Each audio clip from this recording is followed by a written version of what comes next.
শুঁটকি মাছ কে না পছন্দ করে, আর যদি হয় লোভনীয় তাহলে তো আর কথাই নেই।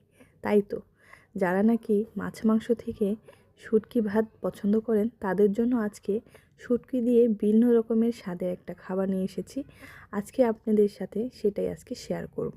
এখানে আমি কাঁচামরিচ, মূলা, শুঁটকি, বেগুন আর একটা আলু নিয়েছি। আপনারা চাইলে এতে আরও কিছু অ্যাড করতে পারেন। আমার কাছে মনে হয় এই তিনটা দিয়ে রান্না করলেই রান্নাটা খুব মজা হবে।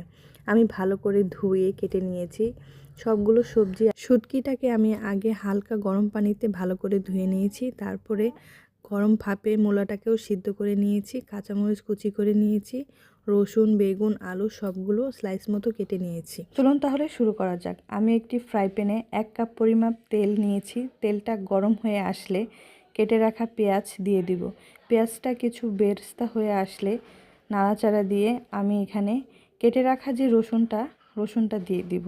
রসুনটা একটু ভেজে নিব, তারপর এখানে শুটকি অ্যাড করব।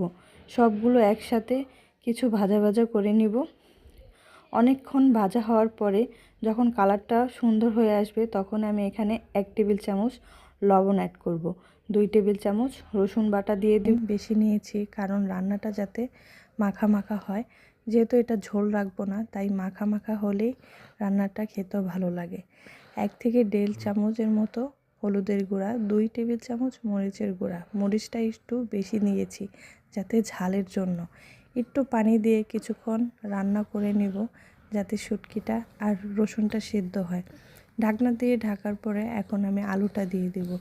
আলুটা দিয়ে কিছুক্ষণ নাড়াচাড়া দিয়ে সিদ্ধ হলে অনেকটা, এতে আমি কেটে রাখা যে মূলাটা দিয়ে দেব।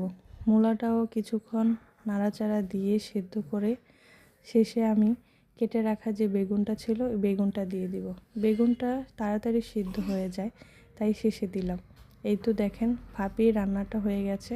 এখন কাঁচামরিচ দিয়ে ধনেপাতা দিয়ে খাবারটা সার্ভ করে নেব। আমার রান্নাটা কিন্তু প্রায় শেষ, এখন সার্ভ করে খাবার পালা। আমার কিন্তু দারুণ লেগেছে রান্নাটা। এই খাবার হলে আই এম শিওর আপনারা ভাত মাংস থেকে এই শুটকির তরকারিটা খুবই মজা করে খাবেন। আর অনেকেই এই খাবারটা কিন্তু পছন্দ, মাছ মাংস থেকেও অনেক প্রিয় করে এই খাবারটা খায়।